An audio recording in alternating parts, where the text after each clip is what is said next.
എനിക്ക് സത്യമായിട്ടും ഞാൻ ആരോടും പറഞ്ഞിട്ടില്ല. ഇപ്പം ഞാൻ പറയുകയാണ്, എനിക്കിപ്പോൾ ഡബ് ചെയ്യാൻ പേടിയാണ്. അതുകൊള്ളാം. ഞാൻ പറഞ്ഞില്ലേ അല്ലിക്ക് കല്യാണാഭരണം എടുക്കാൻ പോണെന്ന്. എന്തായാലും ഇത് തന്നെയാ ഭംഗി. ആ 2 കൊമ്പുണ്ടായിരുന്നപ്പോ ഒരു കാണ്ടാമൃഗത്തിന്റെ ലക്ഷണമായിരുന്നു. എന്തിനാ ഗേറ്റ് തുറക്കുന്നേ? അകത്ത് കയറ്റണ്ട, കുറച്ചേരം വെളി കിടക്കട്ടെ. തുടരും സിനിമ ആക്ച്വലി ഞാൻ ഡബ് ചെയ്തതാണ്. അപ്പോൾ ഇതിപ്പോൾ ഞാൻ ആദ്യമായിട്ടാണ് ഇത് പുറത്ത് പറയുന്നത് കേട്ടോ. ഫുൾ പിക്ചർ ഞാൻ ഡബ് ചെയ്തു. ക്ലൈമാക്സ് ഒക്കെ അലറി നിലവിളിച്ച് ഭയങ്കരമായിട്ട് ഞാൻ എഫർട്ട് എടുത്ത് അത് ചെയ്തു. ഫുൾ പേയ്മെൻറ്റും എന്നോട് ബാർഗെയിനിങ് പോലും ഇല്ലാതെ നല്ല പേയ്മെൻറ്റും എല്ലാം വാങ്ങി. ഇതെല്ലാം കഴിഞ്ഞു. പടം റിലീസാവുന്നേ ഇല്ല. എന്നോട് അവർ ഓപ്പണായിട്ട് പറഞ്ഞു, ശോഭന പറഞ്ഞു ഞാൻ ഡബ് ചെയ്തില്ലെങ്കിൽ ഞാൻ പ്രൊമോഷന് വരില്ല എന്ന് പറഞ്ഞു. അപ്പോൾ അവർ ശോഭനയെ കൊണ്ട് അത് ഡബ് ചെയ്യിപ്പിച്ചു. ഓക്കെ, എന്നോട് ഒരു വാക്ക്, ഇത്രയും സിനിമകൾ ഡബ് ചെയ്ത് ഒരു ആർട്ടിസ്റ്റ് എന്നുള്ള ഡബിങ് ആർട്ടിസ്റ്റ് എന്നുള്ള നിലയ്ക്ക് ശോഭനയ്ക്ക് എന്നെ വിളിച്ചൊരു വാക്ക് പറയാമായിരുന്നു. ക്ലൈമാക്സിൽ എൻ്റെ വോയിസ് യൂസ് ചെയ്തിട്ടുണ്ട് അവർ. കാരണം എനിക്ക് നന്നായിട്ടറിയാം അത്രയും അലറി നിലവിളിച്ച് ശോഭനയ്ക്ക് ചെയ്യാൻ പറ്റില്ല. കാരണം ശോഭനയ്ക്ക് അങ്ങനെ ചെയ്ത് എക്സ്പീരിയൻസ് ഇല്ല.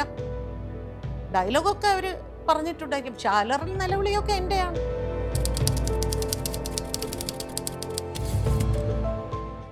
ഈ ഡിപ്രഷൻ എന്ന് പറയുന്ന സാധനം നമ്മുടെ കയ്യിൽ കുറേ പൈസ ഉള്ളത് കൊണ്ടോ അല്ലെങ്കിൽ നമ്മൾ പ്രശസ്തരായത് കൊണ്ടോ ഒന്നുമല്ല. നമുക്ക് എന്താണെന്നറിയാത്ത ഒരു ഒരു വേദന നമ്മുടെ ഉള്ളിലുണ്ടാവും. ലൈഫിൻ്റെ റിയലൈസേഷൻ കുറേ പേരെങ്കിലും അത് തിരിച്ചറിഞ്ഞില്ല കോവിഡ് സമയത്താണെന്ന് തോന്നിയിട്ടുണ്ട്. ഞാൻ എവിടെയാണിപ്പം നിൽക്കുന്നത്? ആരുമില്ല. നമ്മുടെ ഉള്ളിൻ്റെ ഉള്ളിൽ നമ്മൾ ഒറ്റയ്ക്കാണ് എന്നുള്ളൊരു സ്ട്രെസ്സോ ഒരു ഡിപ്രഷനോ അത് ഞാൻ നല്ലപോലെ ആ കാലഘട്ടത്തിൽ ഞാൻ അനുഭവിച്ചിട്ടുണ്ട്. പണമാണ് എല്ലാത്തിൻ്റെയും അടിസ്ഥാനം. എൻ്റെ ലൈഫിൽ ഭയങ്കര പ്രതിസന്ധി സമയത്തൊന്നും തന്നെ ആരും ഉണ്ടായിട്ടില്ല. പണമാണ് എന്നോടൊപ്പം ഉണ്ടായത്. എനിക്ക് ഏറ്റവും വലിയ ബലം എന്ന് പറയുന്നത് അന്ന് എൻ്റെ കയ്യിൽ അറ്റ് പ്രസൻറ്റ് ഒരു മാസം കുറഞ്ഞത് 10 സിനിമയുണ്ട്. ഒരു വർഷം 140 സിനിമ വരെ ചെയ്യുന്നുണ്ട്. ആരൊക്കെ എന്തൊക്കെ സ്നേഹമാണ് മറ്റേതാണ് മറിച്ചാണ് എന്നൊക്കെ പറഞ്ഞാലും ജീവിതത്തിൻ്റെ ഒരു പരമാർത്ഥം എന്ന് പറയുന്നത് നമ്മുടെ സാമ്പത്തികം തന്നെയാണ്. നമ്മൾ കല്യാണം കഴിക്കുന്ന ആളുടെ അടുത്ത് സത്യസന്ധമായിരിക്കണം എന്ന് പറഞ്ഞ് പുള്ളിയുടെ അടുത്ത് ആദ്യമേ ഓർഫണേജിൽ അങ്ങനെയൊന്നും പറയാൻ പാടില്ലായിരുന്നു. അത് പറയാതിരുന്നാൽ മതിയായിരുന്നു. അപ്പോൾ പുള്ളി ആദ്യമേ വിചാരിച്ചു ഇതൊരു അനാഥ പെണ്ണാണ്, ഇതിനെ എങ്ങനെ വേണമെങ്കിൽ ഇട്ട് തട്ടിക്കളിക്കാം. പുള്ളിയുടെ വിചാരം എനിക്ക് പുള്ളി ഒരു ലൈഫ് തന്നു എന്നാണ്. ഞാൻ പുള്ളിയോട് പറയുമായിരുന്നു, ഒരാൾക്കും ഒരു ലൈഫ് കൊടുക്കാൻ പറ്റില്ല, അത് നിങ്ങളുടെ ഒരു തോന്നലാണ്. എൻ്റെ ലൈഫ് എൻ്റെ തന്നെയാണ് ഉള്ളത്. എൻ്റെ 2 മക്കളും എന്നോട് പറഞ്ഞൊരു കാര്യമാണ്, ആദ്യം നിങ്ങളെ തിരിച്ചറിയാം. നിങ്ങളുടെ സന്തോഷമോ നിങ്ങളുടെ ആഗ്രഹങ്ങളോ ഒന്നും നിങ്ങൾ ആർക്ക് വേണ്ടിയും സാക്രിഫൈസ് ചെയ്യില്ല എന്ന് നിങ്ങൾ ഡിസിഷൻ എടുക്കണം. അതിനെ ഓർമ്മിക്കാൻ ആഗ്രഹിക്കാത്തൊരു ചാപ്റ്ററാണത് എന്നൊക്കെ ഞാൻ പറയുമായിരുന്നു. ഇതൊരു എവിടെയോ ഒരു ദിവസം ഞാൻ ആ ബാത്റൂമിൻ്റെ അവിടെ എങ്ങാണ്ട് പോയി, എൻ്റെ ദൈവമേ ഏത് കഷ്ടകാലത്തിനാണ് ഇവിടെ വരാൻ തോന്നി. ഇങ്ങനെ നോക്കിയപ്പോൾ ഇവിടെ ഒരു ക്യാമറ. അപ്പോൾ ഞാനൊരു അപ്പോൾ നമുക്ക് എവിടെയും ഒരു നിവർത്തിയില്ല. അവിടെ ബാത്റൂമിനകത്ത് ക്യാമറ ഇല്ലെന്നേ ഉള്ളൂ, മൈക്കുണ്ട്. കുട്ടികൾ തന്നെ ഇങ്ങനെ എനിക്ക് തോന്നുന്നു ഏഷ്യാനെറ്റിൽ എന്തോ വിളിച്ച് പറഞ്ഞു, ഞങ്ങളുടെ അമ്മ വല്ലാത്തൊരു ഡിപ്രഷൻ അവസ്ഥയിലേക്ക് പോകുന്നോ എന്ന് ഞങ്ങൾക്കൊരു സംശയമുണ്ട്. കാരണം വെറുതെ ഇരിക്കുമ്പോഴും എൻ്റെ കണ്ണിന്ന് ഇങ്ങനെ കണ്ണുനീര് വരുന്നുണ്ടായിരുന്നു. ഞാൻ ആലോചിക്കുന്നു എനിക്ക് എന്തിനാ എൻ്റെ കണ്ണിന്ന് കണ്ണുനീര്. ആക്ച്വലി ഞാൻ ഉള്ളിൽ കരയുന്നുണ്ടായിരുന്നു. എനിക്ക് പറ്റിയ ഒരു പ്ലാറ്റ്ഫോമല്ല. ഞാനങ്ങനെ ഒരാളല്ല.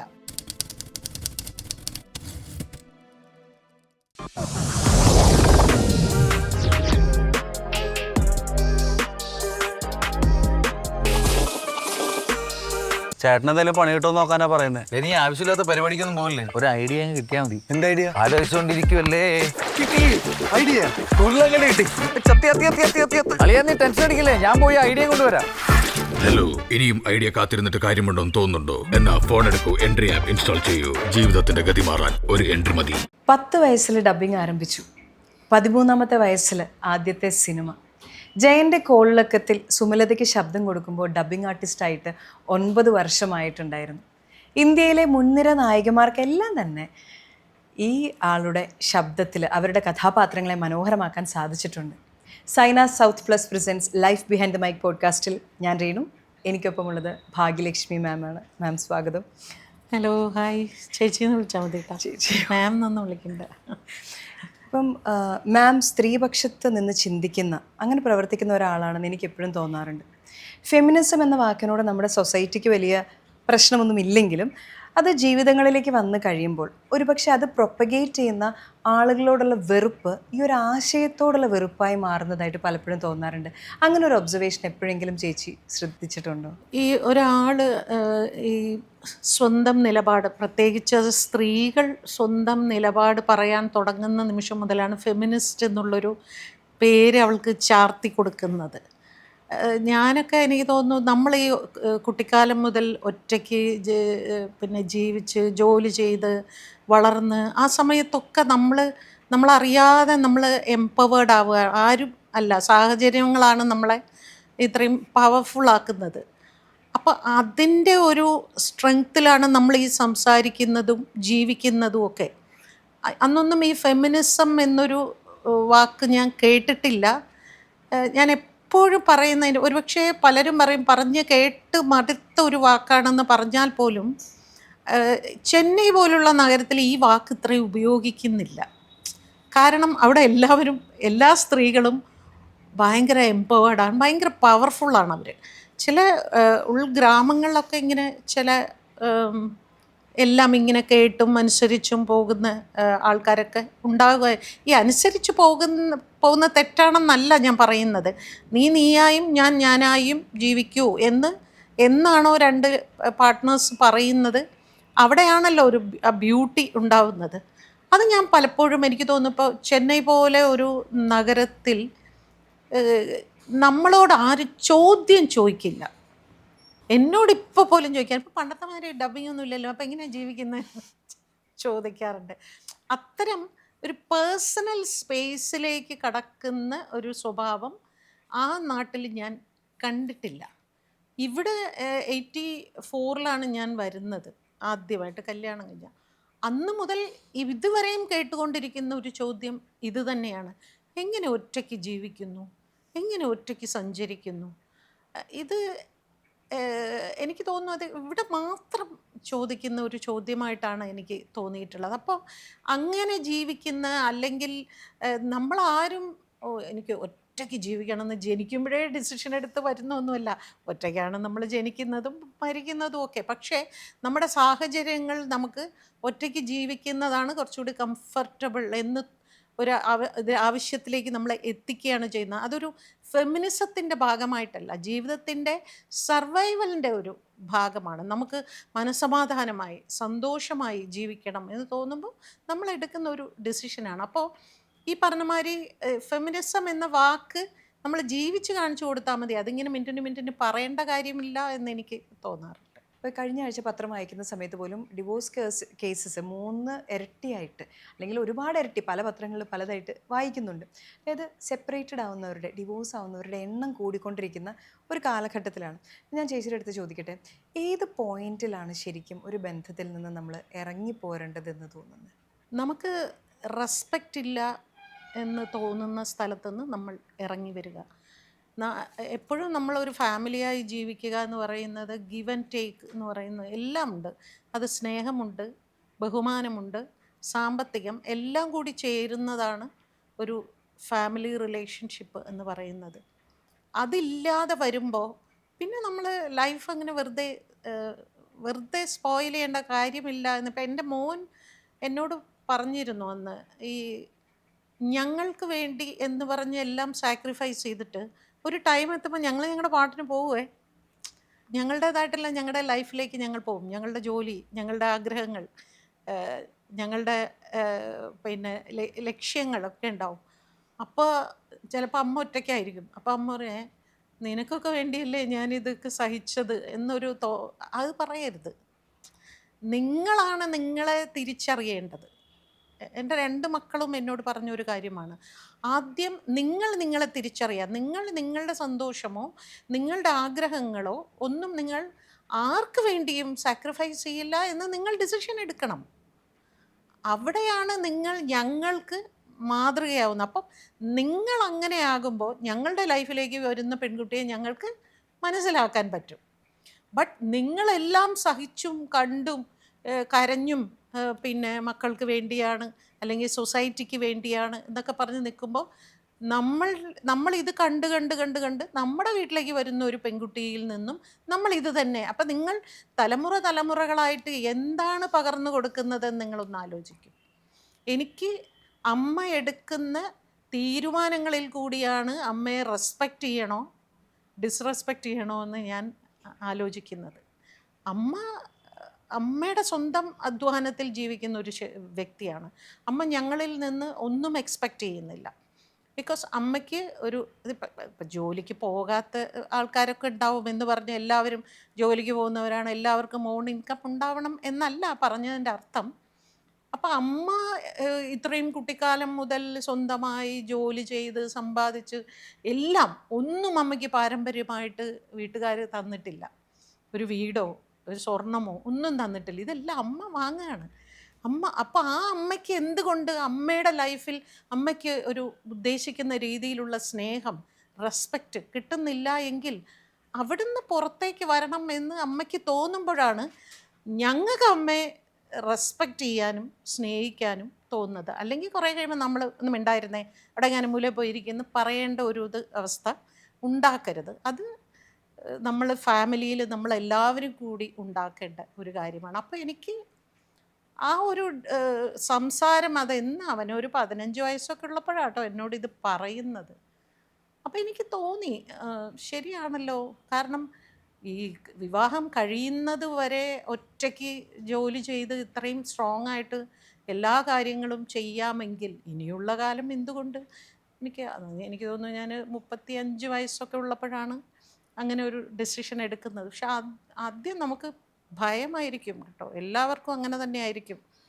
അതിലേക്ക് വരുമ്പോൾ ഒന്ന് ഇപ്പം ചേച്ചി പറഞ്ഞ പോലെ തന്നെ പിള്ളേരാ പലപ്പോഴും നമ്മളെ പഠിപ്പിക്കുന്നത്. അതായത് നമ്മൾ എന്ത് കാണിച്ചു കൊടുക്കുന്നോ അതാണ് റിയാലിറ്റി എന്നാണ് അവർ കരുതുന്നത്. ഇപ്പോൾ ഒരു സ്ത്രീ പ്രതികരിക്കാതെ എത്ര വലിയ ഡൊമസ്റ്റിക് അബ്യൂസ് ആണെങ്കിലും സഹിക്കുമ്പോൾ അത് കണ്ടു നിൽക്കുന്ന പെൺകുട്ടിയുടെ വിചാരം ഇങ്ങനെയാണ്, ഒരു പെണ്ണ് ആൺകുട്ടിയുടെ വിചാരം ഇങ്ങനെയാണ്. അപ്പോൾ അച്ഛന്മാരായാലും ഒരു വിചാരം ആൺകുട്ടിക്കും നമ്മൾ കൊടുക്കാറുണ്ട്. പിന്നെ ഇപ്പോൾ ചേച്ചി പറഞ്ഞ പോലെ ഈ തീരുമാനം, ഏതൊരു സെപ്പറേഷൻ ഡിവോഴ്സ് എടുത്തിട്ടുണ്ടെങ്കിലും 3 സ്റ്റേജസിൽ കൂടി നമ്മൾ കടന്നു പോകും.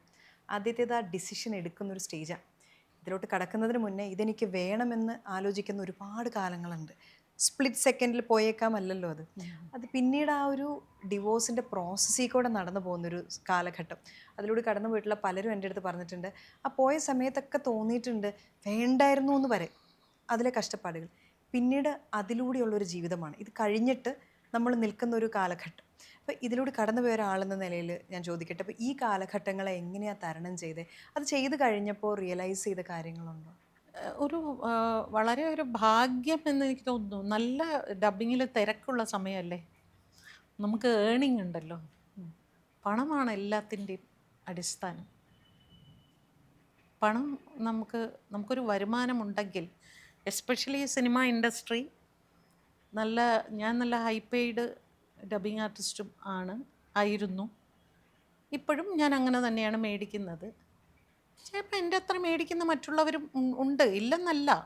പക്ഷേ എന്നെ സംബന്ധിച്ച് എനിക്കത് വലിയൊരു അതാണ് ഏറ്റവും വലിയ ശക്തി എന്ന് ഞാൻ തിരിച്ചറിഞ്ഞതാണ്. കാരണം എൻ്റെ ലൈഫിൽ ഭയങ്കര പ്രതിസന്ധി സമയത്തൊന്നും തന്നെ ആരും ഉണ്ടായിട്ടില്ല, പണമാണ് എന്നോടൊപ്പം ഉണ്ടായത്. ചെന്നൈ പോലൊരു വീട്ടിൽ നിന്ന് അമ്മയും അച്ഛനും ഒന്നുമില്ലെങ്കിലും അമ്മയുടെ സിസ്റ്റേഴ്സിൻ്റെ കൂടെയാണ് ജീവിച്ചതൊക്കെ. അപ്പം ആ സമയത്ത് അവരും എൻ്റെ പണമാണ് നോക്കുന്നത് എന്ന് തിരിച്ചറിയുന്ന നിമിഷം അവിടെ നിന്നും ഇറങ്ങുകയാണ്. അപ്പോൾ അവിടെ നിന്ന് ഇറങ്ങുമ്പോഴും എനിക്ക് ഏറ്റവും വലിയ ബലം എന്ന് പറയുന്നത് അന്ന് എൻ്റെ കയ്യിൽ അറ്റ് പ്രസൻറ്റ് ഒരു മാസം കുറഞ്ഞത് 10 സിനിമയുണ്ട്. ഒരു വർഷം 140 സിനിമ വരെ ചെയ്യുന്നുണ്ട്. ഇപ്പം ഞാൻ പുസ്തകം എഴുതിക്കൊണ്ടിരിക്കുകയാണ് ഞാൻ എത്ര സിനിമകൾ ചെയ്തു എന്ന്. അപ്പോഴാണ് ഇത്രയും സിനിമകൾ ഞാൻ ചെയ്യുന്നുണ്ട്. അന്ന് എനിക്ക് ഇത്രയും സിനിമകൾ ഞാൻ ചെയ്യുന്നുണ്ട് എന്ന് എനിക്ക് അന്ന് ഞാൻ കണക്കെഴുതി വെച്ചിട്ടില്ലായിരുന്നു. ഇപ്പം ഞാൻ യൂട്യൂബിൽ സിനിമകൾ, ഇതെൻ്റെ ശബ്ദം അങ്ങനെ തിരിച്ചറിയുക. അപ്പോൾ ആ പണത്തിൻ്റെ ഒരു ബലം ഉണ്ടല്ലോ, അത് വളരെ വലുതാണ്. അത് ഇനി ആരൊക്കെ എന്തൊക്കെ സ്നേഹമാണ് മറ്റതാണ് മറിച്ചാണ് എന്നൊക്കെ പറഞ്ഞാലും ജീവിതത്തിൻ്റെ ഒരു പരമാർത്ഥം എന്ന് പറയുന്നത് നമ്മുടെ സാമ്പത്തികം തന്നെയാണ്. അതില്ലെങ്കിൽ പണമില്ലാത്തവൻ പിണത്തിന് സമം എന്ന് ഒരു പഴഞ്ചൊല്ലുണ്ട്. അതങ്ങനെ തന്നെയാണ്. പലപ്പോഴും നമ്മളുടെ സങ്കടങ്ങൾ ഒരു പ്രാവശ്യമൊക്കെ കേൾക്കാൻ എല്ലാവർക്കും ഇഷ്ടമാണ്. എപ്പോഴും നമ്മളുടെ സങ്കടങ്ങൾ കേൾക്കാൻ എല്ലാവർക്കും ബോറടിക്കും ആൾക്കാർക്ക്.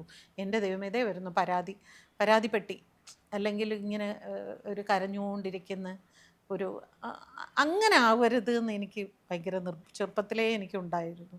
അപ്പം അത് അന്നും ഞാൻ ഈ ലൈഫിൽ ഈ ഡിസിഷൻ എടുക്കുമ്പോഴും എനിക്കത് എൻ്റെ ഉള്ളിൽ ഉണ്ടായ ഒരു ധൈര്യമായിരുന്നു.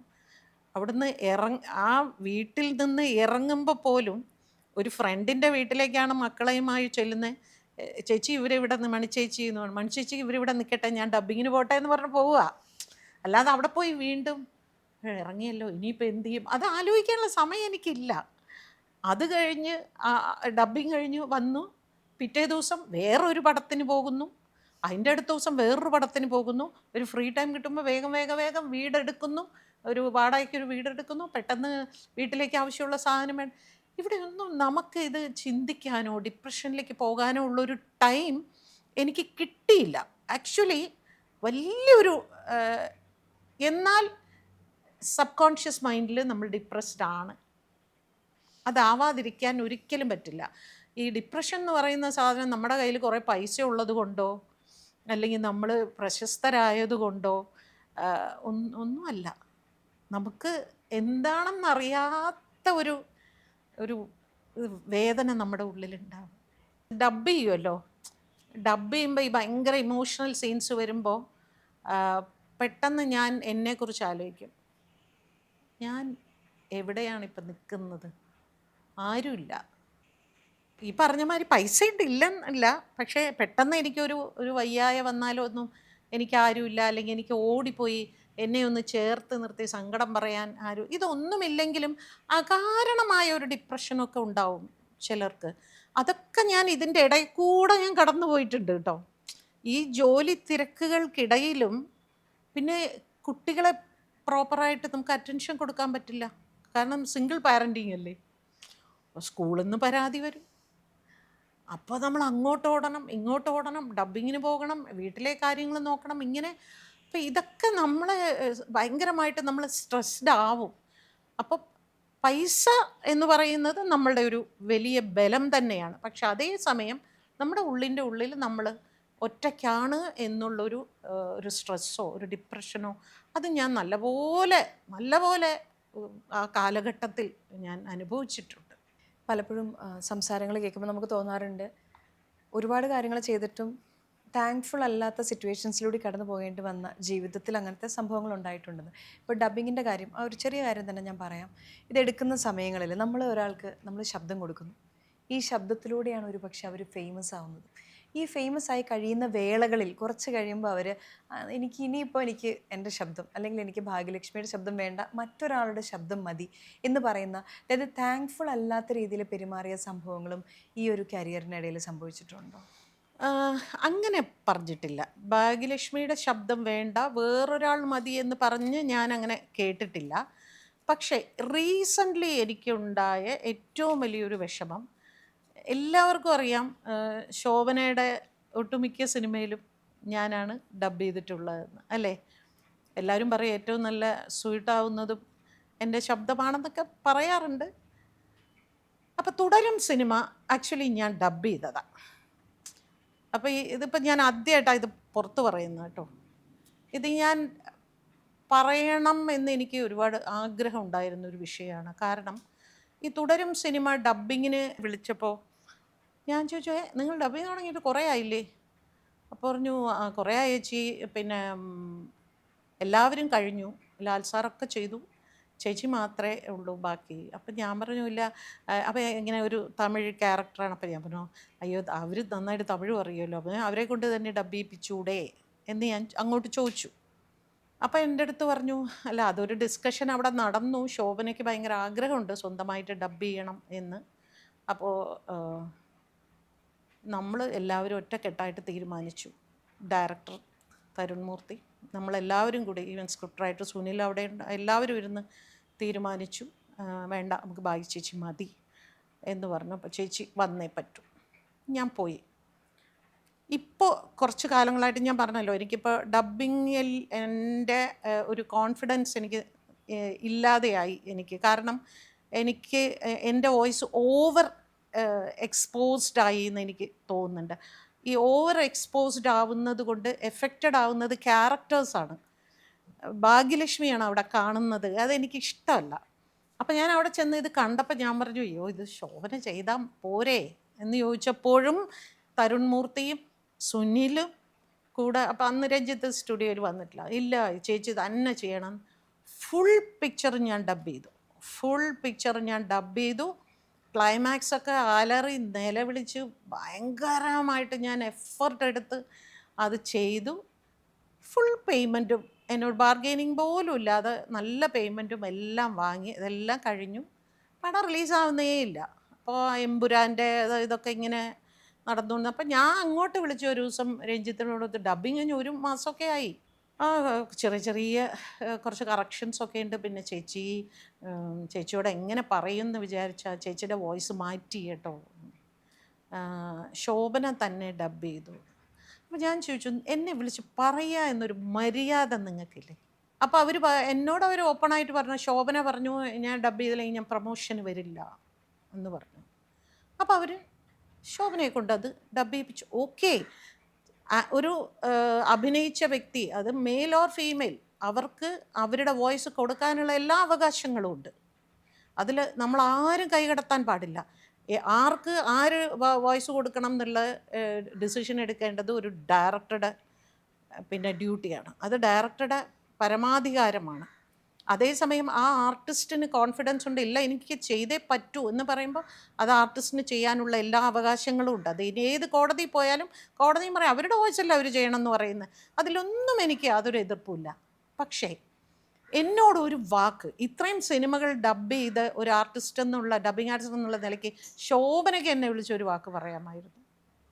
ബാക്കി നീ ചെയ്തു എന്ന് ഞാൻ അറിഞ്ഞു, പക്ഷേ എനിക്ക് ഒരാഗ്രഹമാണ്, എൻ്റെ ഒരു ആഗ്രഹമാണ്, എനിക്ക് ഒരു പടമെങ്കിലും എനിക്ക് ഡബ് ചെയ്യണം എന്ന് എന്നോടൊരു വാക്ക് പറയാമായിരുന്നു. അതവർ പറഞ്ഞില്ല, പ്രൊഡ്യൂസർ പറഞ്ഞില്ല, ഡയറക്ടർ പറഞ്ഞില്ല. ഇതേ ഡയറക്ടർ അതിൻ്റെ പ്രൊമോഷൻ ഇൻ്റർവ്യൂവിൽ വരുന്ന പറയുന്നുണ്ടായിരുന്നു, ഞങ്ങൾ സിനിമ ശോഭന ഞാൻ തീരുമാനിച്ചപ്പോൾ തന്നെ ശോഭനയുടെ ഓൺ വോയിസ് ആണെന്ന് ഞങ്ങൾ ഡിസൈഡ് ചെയ്തു.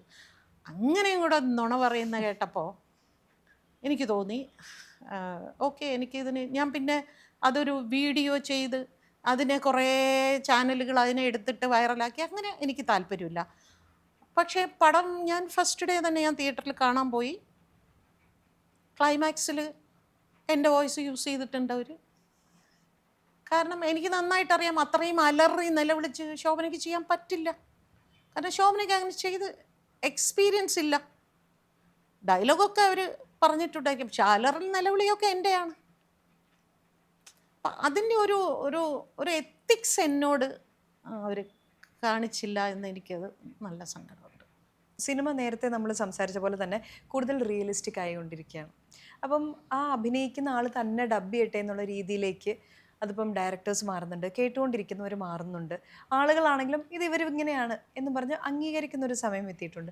ഇത് ഒരു പക്ഷേ ഇപ്പോൾ ഡബ്ബിങ് ആർട്ടിസ്റ്റുകൾക്കൊരു ഭീഷണി, അവർക്കൊരു ഇൻസെക്യൂരിറ്റി വരേണ്ട ഒരു കാര്യം, അല്ലെങ്കിൽ ഇനി നമ്മൾ സീരിയലുകളിലേക്ക് അന്യഭാഷകളിലേക്ക് പോകണം എന്നുള്ളൊരു തോന്നൽ ഡബ്ബിങ് ആർട്ടിസ്റ്റുമാർക്ക് അതുണ്ടാക്കുമോ? അങ്ങനത്തെ ഒരു ഇൻഡസ്ട്രിയിലെ ഒരു മാറ്റം.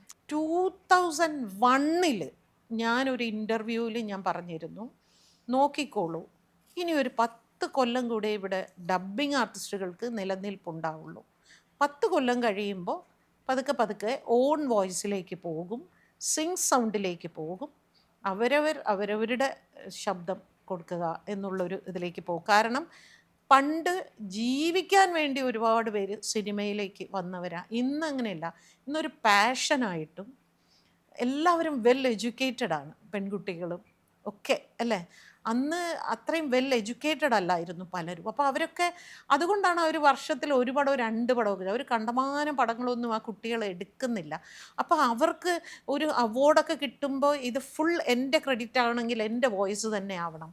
മറ്റൊരാളുടെ വോയിസ് യൂസ് ചെയ്താൽ അതിൻ്റെ ഫുൾ ക്രെഡിറ്റ് എനിക്ക് എടുക്കാൻ പറ്റില്ല എന്ന് ഒരു എന്താ പറയുക, പ്രൊഫഷണൽ സീരിയസ്നെസ് ഉണ്ടല്ലോ. അപ്പം സാങ്കേതികം വളരുകയാണ്. ടെക്നോളജി ഇങ്ങനെ വളരും തോറും ഈ മാറ്റങ്ങൾ ഇവിടെ സംഭവിച്ചുകൊണ്ടേയിരിക്കും. പണ്ട് ഷൂട്ടിംഗ് സെറ്റുകൾ ഉണ്ടായിരുന്നല്ലോ, പിന്നെ ഷൂട്ടിംഗ് സെറ്റുകളൊക്കെ പൊളിച്ചു, എല്ലാവരും പുറത്തേക്ക് വന്നു. അപ്പോൾ ആ സ്പേസൊക്കെ പിന്നെ എന്ത് ചെയ്യും? അപ്പം ചെന്നൈയിലൊക്കെ അത് പിന്നെ ഗോഡൗണായി, പിന്നെ മൾട്ടിപ്ലക്സ് തിയേറ്ററുകളായി, അല്ലെങ്കിൽ ഫ്ലാറ്റുകളായി, എല്ലായിടത്തും ആ മാറ്റങ്ങൾ വന്നിട്ടുണ്ട്. പക്ഷേ ഡബ്ബിംഗ് ആർട്ടിസ്റ്റുകളെ സംബന്ധിച്ച് ബാധിക്കപ്പെടുന്നത് ഹീറോയിൻ വോയിസ് ചെയ്യുന്നവരാണ്. ഹീറോയിൻ വോയിസ് ചെയ്യുന്നവരാണ് ഏറ്റവും അധികം ബാധിക്കപ്പെടുന്ന. മറ്റ് ക്യാരക്ടേഴ്സിനൊക്കെ വർക്കുണ്ട്. എസ്പെഷ്യലി എന്നും ബിസി ആയിരിക്കുന്ന ക്രൗഡ് ചെയ്യുന്നവരായിരിക്കും, അവർക്ക് എല്ലാ സിനിമയിലും വർക്ക് ഉണ്ടാവും. അപ്പം അതുകൊണ്ട് പിന്നെ ഇതൊന്നുമില്ലെങ്കിൽ ഇപ്പം ഞാൻ ചോദിക്കട്ടെ, സീരിയലിൽ എന്താ opportunity? Web series, pan Indian മൂവീസൊക്കെ ഡബ്ബിങ് ആർട്ടിസ്റ്റുകൾ ചെയ്യുന്നുണ്ടല്ലോ. അപ്പോൾ അത് ടെക്നോളജി വളരും തോറും ഇതൊക്കെ നമ്മൾ ആക്സെപ്റ്റ് ചെയ്തേ പറ്റൂ. അപ്പോൾ നമ്മൾ വേറൊരു മാർഗം കണ്ടെത്തുക എന്നുള്ളതാണ്. ഓക്കെ, അതല്ലെങ്കിൽ ഇത്. ഇപ്പോൾ വെബ് സീരീസ് ഞാൻ നോക്കിയിട്ട് ഒരുപാട് ഡബ്ബിങ് ആർട്ടിസ്റ്റുകൾ വളരെ ബിസിയാണ്. മുൻപത്തെ ഞങ്ങളൊക്കെ ഇരുന്നതിനേക്കാളും ബിസിയാണ് ഇപ്പോഴത്തെ ഡബ്ബിങ് ആർട്ടിസ്റ്റുകൾ. എൻ്റെ തീരുമാനങ്ങൾ ഞാൻ എടുത്തതാണ്. ഞാൻ അതിൽ നിന്ന് അങ്ങോട്ടും ഇങ്ങോട്ടും ഇല്ല, എൻ്റെ തീരുമാനങ്ങളിൽ ഞാൻ മുന്നോട്ട് പോകുന്നു. ചിലരെങ്കിലുമൊക്കെ പറയാറുണ്ട്, ഇങ്ങനെ നമ്മൾ പുറത്ത് കോപം കാണിക്കുന്നവർ അല്ലെങ്കിൽ പെട്ടെന്ന് റിയാക്ട് ചെയ്യുന്നവർ എങ്ങനെയാണെന്ന് വെച്ചാൽ, ഒന്നുകിൽ അവരുടെ ദൗർബല്യം ഒളിപ്പിക്കാൻ വേണ്ടിയിട്ട്, ശരിക്കുള്ള ഞാനിങ്ങനെയല്ല എന്നുള്ളത് ഒളിപ്പിക്കാൻ വേണ്ടിയിട്ട് അതിനൊരു കവചമായിട്ട് ഈ ഒരു കോപത്തെ നിർത്താറുണ്ട്. അതായത് എൻ്റെ ആ വൾനറബിലിറ്റീസ് അവരറിയണ്ടേ എന്നോർത്ത് അങ്ങനെ ഒരു ഇതിലാണോ? അല്ല, അങ്ങനെയാണെന്ന് എനിക്ക് തോന്നിയിട്ടില്ല. എനിക്ക് അത് ഇപ്പം എനിക്കത് തെറ്റാണെന്ന് തോന്നി തുടങ്ങിയത്, നമ്മൾ ഭയങ്കര സ്ട്രെയിറ്റ് ഫോർവേഡായിട്ട് ചിന്തിക്കും. ഓപ്പോസിറ്റുള്ള ആളും അതേപോലെ സ്ട്രെയിറ്റ് ഫോർവേഡായിരിക്കണം, അല്ലെങ്കിൽ വയലൻ്റ് ആവുക. ശരിടാ, അത് വേറൊരാളല്ലേ, അതെങ്ങനെ പറ്റും? അത് മനസ്സിലാക്കാതെ വരുമ്പോൾ അന്നൊക്കെ അങ്ങനെ. ഇപ്പം ഞാനിപ്പോൾ ഒരു കാര്യം പറയാം. അന്നൊരു വലിയൊരു ഇഷ്യൂ ഉണ്ടായി ഒരു യൂട്യൂബറുടെ വിഷയത്തിൽ, അല്ലേ? നിങ്ങൾ ചോദിക്കരുത് എന്ന് ആഗ്രഹിച്ചാലും ഞാൻ കേട്ടോ. പക്ഷേ പണ്ടൊക്കെ എനിക്ക് പക എൻ്റെ മനസ്സിൽ ഉണ്ടായിട്ടുണ്ട്. എന്നെ ഡബ്ബിംഗ് കാലഘട്ടങ്ങളിൽ എന്നെ മെൻ്റലി വല്ലാതെ ഹരാസ് ചെയ്ത്, പ്രൊഫഷണലി ഹരാസ് ചെയ്ത് ആൾക്കാരൊക്കെ, സ്ത്രീകൾ തന്നെ, നമ്മുടെ ഈക്വൽ ഡബ്ബിങ്ങിന് എന്നവർ തന്നെ. അപ്പോൾ അവരോടൊക്കെ എനിക്ക് പകയുണ്ടായിട്ടുണ്ട്. അവരുടെയൊക്കെ മുമ്പിൽ വളരണം, വളർന്നിട്ട് അവരോട് 4 വർത്തമാനം പറയണം, അങ്ങനെ എനിക്ക് തോന്നിയിട്ടുണ്ട്. പക്ഷെ കുറേ കഴിഞ്ഞപ്പോൾ എനിക്ക് തോന്നി, ഞാൻ എന്ത് സില്ലിയായിട്ടാണ്, എന്തിനാണ് നമ്മളങ്ങനെ പകയുടെ പുറത്തല്ലല്ലോ നമ്മൾ വളരേണ്ടത്. നമ്മൾ നമുക്ക് വേണ്ടിയാണ് നമ്മൾ ജോലി ചെയ്യുന്നതും ജീവിക്കുന്നത്. അത് പകയോടുകൂടെ ആയിരിക്കണം. ഈ പക എന്ന് പറയുമ്പോൾ എന്നെ തന്നെയാണ് ആ പക ഇല്ലാതെയാക്കുന്നത്. എന്നെയാണത് ഡിസ്റ്റർബ് ചെയ്യുന്നത്. എൻ്റെ മനസ്സ് ചീത്തയാകുന്നു, എൻ്റെ ചിന്തകൾ ചീത്തയാകുന്നു. അപ്പോൾ എൻ്റെ ടോട്ടൽ ഫേസ് എക്സ്പ്രഷൻ ചീത്തയാവുന്നു. അത് തിരിച്ചറിയാൻ തുടങ്ങിയപ്പോൾ ഇപ്പം ശരിക്കും പറയണേ, എനിക്ക് ആ യൂട്യൂബറിനെ കാണുമ്പോൾ എനിക്ക് കണ്ടാൽ, പിന്നെ ഞാൻ കണ്ടിട്ടില്ല, എനിക്ക് പാവം തോന്നും. അന്ന് ഓക്കെ, അത് നമ്മൾ കഴിഞ്ഞു, ആ ചാപ്റ്റർ കഴിഞ്ഞു. ഇനിയിപ്പോൾ നമ്മൾ എന്തിനാണ് അങ്ങനെ ഒരു വൈരാഗ്യം വെച്ചുകൊണ്ട് നടക്കുന്നത്? ഇപ്പോൾ വേറൊരാളുണ്ടല്ലോ ഇങ്ങനെ ഇരുന്ന് സിനിമയിൽ അച്ചീവ് ചെയ്ത ആളുകളെക്കുറിച്ച് നിരന്തരം യൂട്യൂബിൽ കൂടി ഇങ്ങനെ പറയുന്ന ഒരാളുണ്ടല്ലോ, സിനിമയിലുണ്ടായിരുന്നു. അദ്ദേഹം ലൈഫിൽ ഒന്നും അച്ചീവ് ചെയ്തിട്ടില്ല, പക്ഷേ അച്ചീവ് ചെയ്തവരെ കുറിച്ചാണ് ഈ ക്രിട്ടിസൈസ് ചെയ്യുന്നതും. ഇല്ലാത്ത കഥകൾ അതിനെ കണ്ണും മൂക്കും ഒക്കെ എഴുതി വരച്ച് ഇങ്ങനെ പറയുന്നു. അപ്പോൾ നമ്മൾ സിനിമാക്കാരെല്ലാവരും ഒരുമിച്ച് എവിടെയെങ്കിലും കൂടുമ്പോൾ പറയും, ഇതിനൊക്കെ മറുപടി പറയാൻ പോകണം, എന്തിന് നമ്മളെന്തിനാ അത് ഇഗ്നോർ ചെയ്ത വിട്ടുകളാ. ഇപ്പം നമ്മളെല്ലാം അങ്ങനെ ഒരു ഇത്. കാരണം ഇപ്പം ഞാൻ എൻ്റെ ഈ 50 വർഷ ജീവിതത്തിൽ എനിക്ക് ഒരു യൂട്യൂബ് ചാനൽ തുടങ്ങിയിട്ട് എനിക്ക് ആ കാലം മുതലുള്ള കഥകൾ പറയാൻ അറിയാഞ്ഞിട്ടാണോ? പക്ഷെ നമ്മുടെ ലക്ഷ്യം അതല്ല. നമുക്ക് വളരെ പോസിറ്റീവായിട്ട്, നമ്മൾ ഹാപ്പി ആയിട്ട് എല്ലാവരുമായി സൗഹൃദത്തോടു കൂടി നമുക്ക് ജീവിക്കണം. എല്ലാവരെയും കാണുമ്പോൾ ഹാപ്പി ആയിട്ട് ചിരിക്കണം, ആരെയും ഹേർട്ട് ചെയ്യരുത്. ഇതൊക്കെ തിരിച്ചറിയുന്നത് ആക്ച്വലി എനിക്ക് തോന്നുന്നു ഒരു കോവിഡ് മുതലാട്ടോ. ലൈഫിൻ്റെ റിയലൈസേഷൻ കുറേ പേരെങ്കിലും അത് തിരിച്ചറിഞ്ഞില്ല കോവിഡ് സമയത്താണെന്ന് തോന്നിയിട്ടുണ്ട്. അപ്പോൾ അങ്ങനത്തെ ഒരു ഇതൊക്കെ മാറി, അതെല്ലാം മാറി. ഇപ്പോൾ എന്ന് പറഞ്ഞ് ഞാനൊരു സ്പിരിച്വൽ അങ്ങനെയൊന്നുമല്ല, അങ്ങനത്തെ അവസ്ഥയിലൊന്നുമല്ല. പക്ഷെ വയസ്സാകുന്തോറും നമ്മളിങ്ങനെ ഭയങ്കര സോഫ്റ്റായിട്ട് എല്ലാവരോടും. പക്ഷെ സൗഹൃദങ്ങൾ കുറഞ്ഞു. ഇപ്പോൾ എൻ്റെ പ്രായത്തിൽ ഉണ്ടായിരുന്നവരെല്ലാം എന്നെ വിട്ട് പോയി, മരിച്ചുപോയി. അപ്പോൾ എനിക്ക് അവരൊക്കെ പോയപ്പോൾ പുതിയ സൗഹൃദങ്ങളൊന്നും ഞാൻ ഉണ്ടാക്കിയിട്ടില്ല. അപ്പോൾ ഞാൻ അതിനനുസരിച്ച് ഇങ്ങനെ കുറച്ച് ഉള്ളിലേക്ക് ഒതുങ്ങാനും തുടങ്ങിയിട്ടുണ്ട്. ഇപ്പോൾ എന്നോട് ചോദിക്കാത്തൊരു ചോദ്യം ഞാൻ പറയാം. സത്യം പറഞ്ഞാൽ ഇപ്പം എനിക്ക് ഡബ് ചെയ്യാൻ പേടിയായി. ഇതാരാ പറയുന്നത്? എനിക്ക് സത്യമായിട്ടും ഞാൻ ആരോടും പറഞ്ഞിട്ടില്ല, ഇപ്പം ഞാൻ പറയുകയാണ്, എനിക്കിപ്പോൾ ഡബ് ചെയ്യാൻ പേടിയാണ്. കാരണം മലയാള സിനിമയിൽ ഒരുപാട് കഴിവുള്ള ഒരുപാട് ഡബ്ബിംഗ് ആർട്ടിസ്റ്റുകൾ എൻ്റെ കാലങ്ങൾക്ക് മുമ്പും എൻ്റെ കാലത്തും ഇന്നും ഉണ്ട്. പക്ഷേ അവരാരും എന്നെപ്പോലെ ഇത്രയും പുറത്ത് വന്ന് സംസാരിക്കാറില്ല, അത് പൊതുവിഷയങ്ങളിൽ ഇടപെടാറില്ല, ചാനലിലിരുന്ന് ഡിബേറ്റ് ചെയ്യാറില്ല. പക്ഷെ ഞാനിതെല്ലാം ചെയ്ത് എൻ്റെ ശബ്ദം കേട്ട് മനുഷ്യന് മടുത്തു തുടങ്ങി കേട്ടോ. അപ്പം എനിക്കിപ്പം ഞാനൊരു ക്യാരക്ടർ ഡബ് ചെയ്താൽ പോലും ആ ക്യാരക്ടറായിട്ട് ആൾക്കാർക്ക് അതിനെ കാണാൻ പറ്റുന്നില്ല. ഇത് സ്വന്തം തോന്നലല്ലേ? അല്ലല്ല, എന്നെ ഏറ്റവും അധികം വിമർശിക്കുന്ന ഒരാൾ ഞാനാണ്. ഏറ്റവും ക്രിട്ടിസൈസ് ചെയ്യുന്ന ഞാനാണ്. എൻ്റെ കുറവുകളും ഇപ്പം എന്നോട് ഞാൻ ചെയ്ത് വൃത്തികേടാക്കിയ സിനിമ ഏതാണെന്ന് വെച്ചാൽ ഞാൻ എണ്ണി പറഞ്ഞുതരാം. എൻ്റെ വോയിസ് ഒരിക്കലും ചേരാത്തൊരു ആളാണ് ഭാവന. ഞാൻ ഭാവനയ്ക്ക് ഡബ് ചെയ്തിട്ട് ആ സിനിമ ഇന്നാൾ കണ്ടപ്പോൾ ഞാൻ കാണിച്ച എന്തൊരു വലിയ തെറ്റ്. ഞാൻ എന്തിനാണ് ഭാവനയ്ക്ക് ഡബ് ചെയ്തത്? ഭാവനയോട് വരുമ്പോൾ ഭാവന ചിരിക്കും. എന്താ ഭാഗ്യേച്ചി അങ്ങനെ തോന്നുന്നത്? അല്ലേ ചേച്ചി നന്നായിരുന്നു എന്നൊന്നും പറഞ്ഞിട്ടില്ല. അത് പാവം കേട്ടോ. അത് ഞാൻ ചെയ്യരുതായിരുന്നു എന്ന് എനിക്ക് തോന്നിയിട്ടുണ്ട്. നിത്യാമേനൻ ഒരു സിനിമ ഡബ് ചെയ്തിട്ടുണ്ട്. അയ്യേ, നിത്യക്ക് എൻ്റെ ശബ്ദം സൂട്ടാവുന്നേ ഇല്ല. എന്തിനാണ് ഞാൻ എന്നിട്ടും അത്. അപ്പോൾ ഇപ്പോൾ ആരെങ്കിലും ഡബ്ബിങ്ങിന് വിളിക്കുമ്പോൾ ഞാൻ വേണോ? വേണ്ട, നിങ്ങൾ വേറെ ആരെങ്കിലും വിളിക്കുക. അപ്പം ഭയങ്കര വലിയ പേയ്മെൻറ്റ് പറയുമ്പോൾ അവർ പേടിച്ചോടിക്കോളുമല്ലോ. അങ്ങനെയൊക്കെ അവോയ്ഡ്. ഇപ്പോൾ എനിക്കിപ്പോൾ സത്യം പറഞ്ഞാൽ ഡബ്ബിങ് പേടിയായി തുടങ്ങി. ഇനി ഡബ് ചെയ്യണ്ട എന്നൊക്കെ തോന്നുന്നുണ്ട് എനിക്ക്. ഇപ്പോൾ ബിഗ് ബോസിൻ്റെ സീസൺ 3 ചേച്ചി പോയിട്ടുണ്ടായിരുന്നു. 49 ദിവസം അവിടെ താമസിച്ചിട്ടുണ്ടായിരുന്നു. ഓരോ ആളുകൾ പോകുമ്പോൾ അവർക്ക് അവരുടേതാകുന്ന റീസൺസ് ഉണ്ട്. ചിലർക്കത് മണിയാണ്, ചിലർക്കത് ഫെയിമാണ്, ചിലർക്കതൊരു എക്സ്പീരിയൻസ് ആണ്. അപ്പോൾ ചേച്ചി ആ സീസണിൽ പോയ സമയത്ത് അങ്ങോട്ട് പോകാനുള്ളൊരു മോട്ടിവേഷൻ എന്തായിരുന്നു?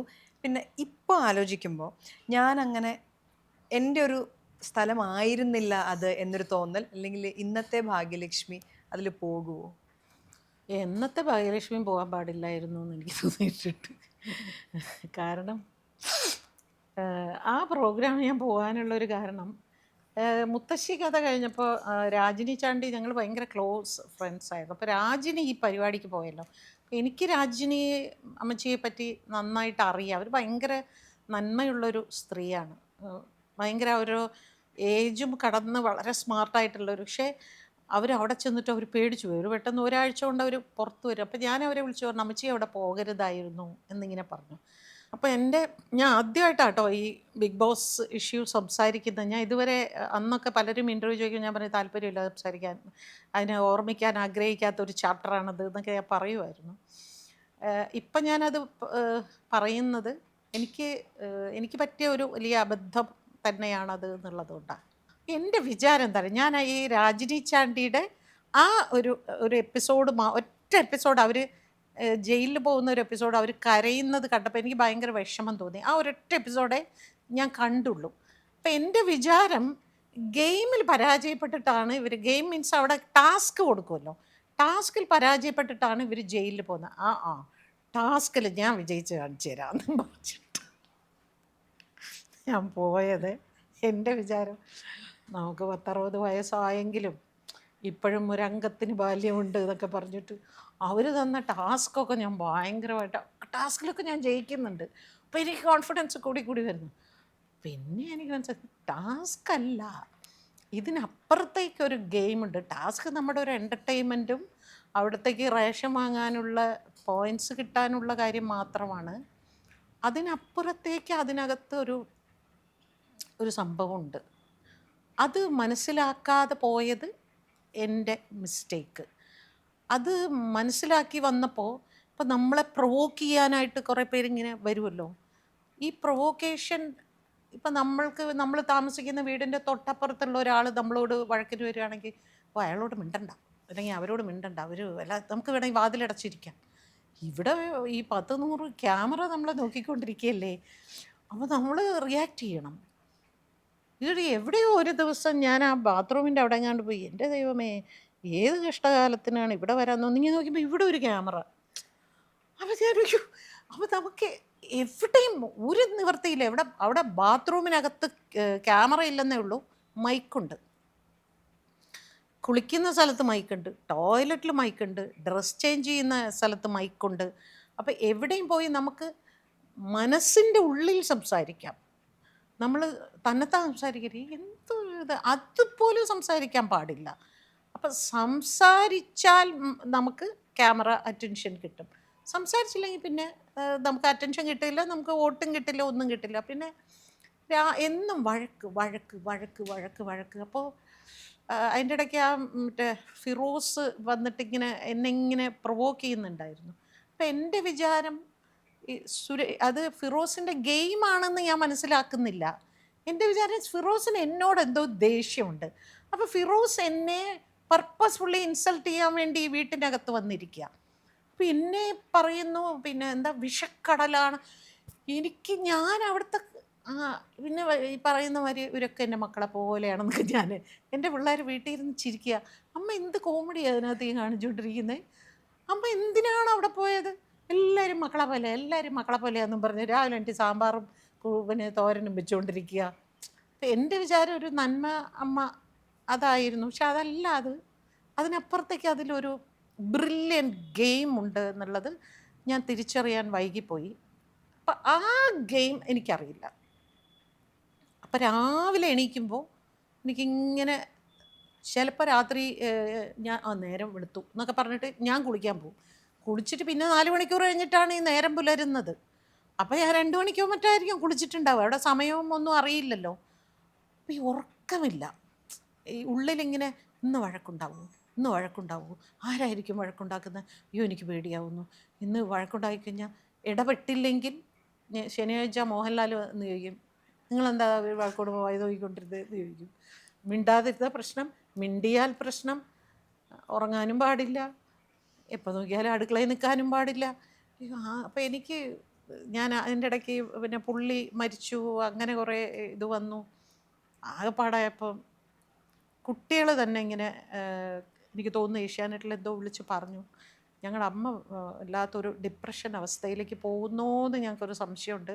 കാരണം വെറുതെ ഇരിക്കുമ്പോഴും എൻ്റെ കണ്ണിന്ന് ഇങ്ങനെ കണ്ണുനീര് വരുന്നുണ്ടായിരുന്നു.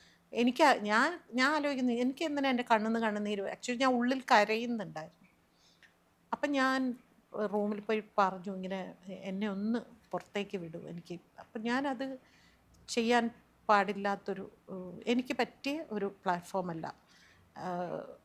ഞാനങ്ങനെ ഒരാളല്ല.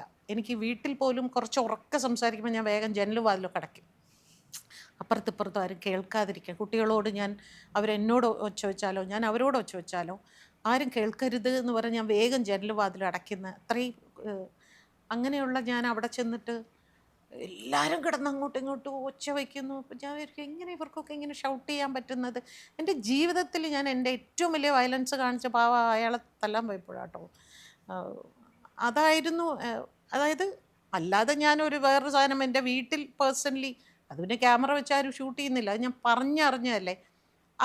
അത് കണ്ടപ്പോൾ ആൾക്കാർ വിചാരിച്ചു, ഓ ഇവരിങ്ങനെയാണ്, ഇവരിങ്ങനെ വയലൻ്റ് ആവുന്ന ഇത്രയും രൗദ്രഭാവമുള്ളൊരു സ്ത്രീയാണ്.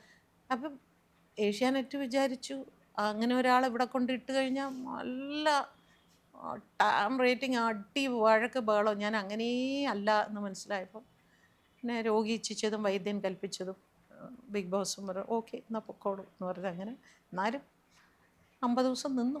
ചേച്ചിയുടെ ഓട്ടോബയോഗ്രഫി വായിക്കുകയാണെങ്കിൽ, ചേച്ചിയുടെ ജീവിതം എടുത്ത് നോക്കുകയാണെങ്കിൽ എന്നും തനിയായിരുന്നു. കാരണം ഇപ്പം ഫാമിലി ഉള്ള സമയത്ത് ഫാമിലി അങ്ങനെയായിരുന്നു, കല്യാണം കഴിച്ചത് അങ്ങനെയായിരുന്നു, മക്കളുണ്ട്, ഇതൊക്കെ ആണെങ്കിലും തനിയെ കെട്ടിപ്പടുത്ത ഒരു ജീവിതമായിട്ടാണ് ഇപ്പോഴും തോന്നുന്നത്. ഈ തനിയെ എന്ന് പറയുന്ന വാക്കിന് വലിയ അർത്ഥങ്ങളുണ്ട്. ലോൺലിനെസ് എന്ന് പറയുന്നത്, ചേച്ചി നേരത്തെ പറഞ്ഞു ഓടിച്ചെന്നൊന്ന് കെട്ടിപ്പിടിക്കാൻ ആരും ഇല്ലാത്തൊരവസ്ഥ, ഭയങ്കര സങ്കടകരമായ ഒരു അവസ്ഥയായിട്ടാണ് അതിനെക്കുറിച്ച് സംസാരിക്കുന്നത്. അപ്പോൾ ഈ ഒരു ജീവിതത്തിൽ ആ ഒരു ലോൺലിനെസ്സിലൂടെ ഒത്തിരി കടന്നു പോകുന്നുണ്ടോ ഇപ്പോഴും? അതിലേക്ക് പോകാതിരിക്കാൻ കുറേ ശ്രമങ്ങൾ നടത്താൻ ശ്രമിക്കാറുണ്ട്, അങ്ങനെ ഒരു ഫീല് വരരുത് എന്ന്. അപ്പം അതിനാണ് ഈ വെറുതെ ഇങ്ങനെ കാറെടുത്തിട്ട് എവിടെയെങ്കിലുമൊക്കെ പോകുന്നത്. നമ്മളെ തന്നെ പറ്റിക്കുകയാണ്. എൻ്റെ അടുത്ത് ഇന്നലെ ഒരു ഡോക്ടർ പറയുന്നു നിങ്ങളെ തന്നെ മാനിപ്പുലേറ്റ് ചെയ്യുകയാണ് എന്ന് പറഞ്ഞ്. അതായത് ഞാൻ ഭയങ്കര സ്ട്രോങ് ആട്ടോ പറയുമ്പോഴും ഉള്ളിൻ്റെ ഉള്ളിൽ നമുക്ക് എല്ലാവരെ പോലെയുള്ള ആഗ്രഹങ്ങളും എക്സ്പെക്റ്റേഷൻസും ഒക്കെ ഉണ്ട്. പക്ഷേ എന്ന് കരുതി എനിക്കൊരു എന്താ പറയുക, ഇതൊക്കെ ഉണ്ടെങ്കിൽ മാത്രമേ ലൈഫിലൊരു പൂർണ്ണതയുള്ളൂ, അങ്ങനെയൊന്നുമില്ല. ഒരിക്കലും കല്യാണം കഴിയാതെ ജീവിക്കുന്ന ഒരുപാട് പേരും, അതുപോലെ കല്യാണം കഴിഞ്ഞ് വർഷങ്ങളോളം വൈധവ്യത്തിൽ കൂടെ ഒറ്റയ്ക്ക് ജീവിക്കുന്ന എത്രയോ സ്ത്രീകളൊക്കെ ഉണ്ടല്ലോ. അപ്പം നമ്മൾ അവരൊക്കെ നോക്കുകയാണെങ്കിൽ അവർക്കൊക്കെ ഇതുപോലെയൊക്കെ തന്നെ. അപ്പം ഇവിടെ എന്ത് ചെയ്യാം എന്ന് ചോദിച്ചാൽ ചിലപ്പോൾ ഫ്രണ്ട്സുമായിട്ട് എവിടെയെങ്കിലുമൊക്കെ ഒരു യാത്ര പോകും, പിന്നെ കുറേ സിനിമകൾ ഇരുന്ന് കാണും, കുറേ വായിക്കും. ഇപ്പം പിന്നെ ഈ രണ്ടാമത്തെ പുസ്തകത്തിൻ്റെ എഴുത്തിൻ്റെ കുറച്ച് ഇങ്ങനെ സമയം കിട്ടുമ്പോഴൊക്കെ ഇങ്ങനെ എഴുതും. പിന്നെ നേരത്തെ ചോദിച്ച മാതിരി കഴിഞ്ഞു പോയ കാലത്തെക്കുറിച്ച് ഈ ബിറ്ററായിട്ടുള്ള കാര്യങ്ങൾ ഞാൻ കഴിയുന്നതും അങ്ങനെ വീണ്ടും ഞാൻ എടുക്കില്ല. കാരണം പാസ്റ്റ് ഈസ് പാസ്റ്റ്. അതിനി നമ്മൾ വീണ്ടും നമ്മളോട് തന്നെ നമുക്ക് സെൽഫ് സിമ്പതി തോന്നുന്ന രീതിയിൽ അതിൻ്റെ ആവശ്യമൊന്നുമില്ല.